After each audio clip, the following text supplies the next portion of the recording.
দুধ কচু শাকের ডাঁটি এভাবে রান্না করলে খেতে কিন্তু সত্যিই অসাধারণ লাগে।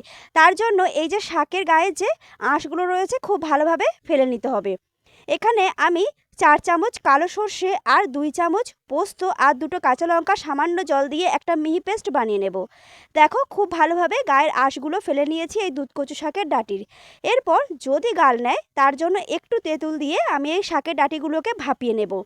অনেক সময় কিন্তু বর্ষাকালে একটু গাল নিতে পারে, তার জন্যই তেঁতুল দিয়েছি।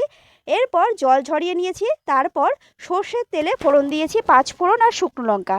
তারপর দুধ কচু শাকের ডাঁটিগুলোকে দিয়ে একটু নেড়েচেড়ে তেলের মধ্যে ভাজা করে নিয়ে দিয়েছি স্বাদ মতো লবণ হলুদ।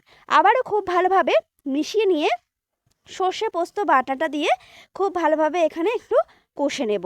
তারপর এর মধ্যে আমি দিয়েছি স্বাদের ব্যালেন্সের জন্য কিছুটা পরিমাণে চিনি। খুব ভালোভাবে মিশিয়ে নিলে কিন্তু এটা দিয়ে দুপুরের অর্ধেক ভাত খাওয়া হয়ে যাবে।